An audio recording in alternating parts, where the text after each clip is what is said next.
Well, greetings viewers and voyeurs, you're with Got That Funk. I've seen a lot of videos going across my subscription box in the past few days talking about the imminent rapture, which has been predicted for this Saturday, of course, the 21st of May, 2011. And, most of them have been fairly lighthearted and, asking Christians for their possessions and money and, that kind of thing. And it needs to be acknowledged, of course, that the extraordinarily large majority of Christians don't actually buy in to rapture doctrine. About 20 or so years ago, when I was brand new in this country, I was in a Church of England church talking to the vicar, and I asked him a couple questions about the rapture, and to my absolute astonishment at that time, he never even heard of the term. He wasn't only unfamiliar with the term, but he was completely unfamiliar with the whole concept of the rapture, what it was supposed to be, why it was supposed to happen, all that stuff. Completely alien to him, okay?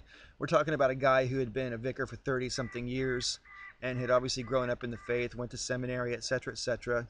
No idea about the rapture whatsoever, okay? So let's just acknowledge up front that most Christians don't believe in the rapture. And let's also acknowledge that the Christians in the world who do believe in the rapture, although not confined to North America, this type of thinking does seem to emanate from North America, all right?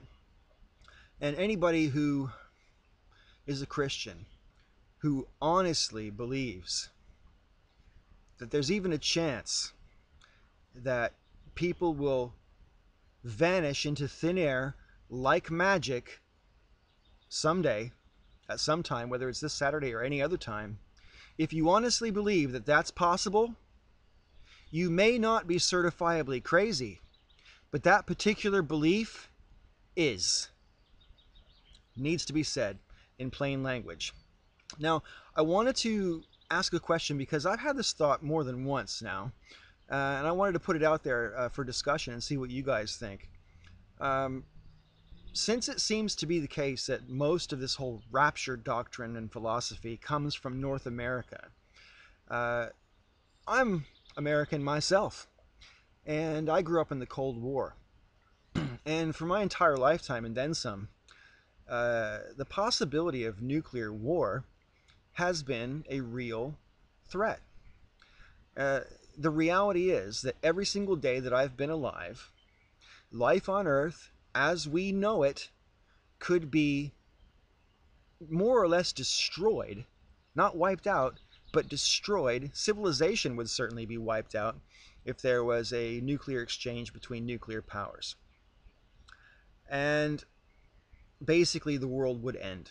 My entire life, it has been an aspect of reality to consider that the world could actually end by a simple press of a button.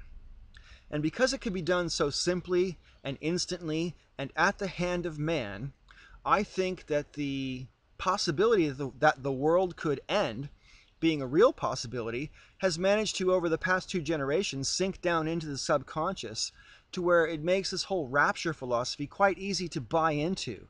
The idea that the world could end. Because before nuclear weapons, the idea that the world could end must have been pretty fucking absurd, really. I mean, where's it going to go? What's going to happen to it?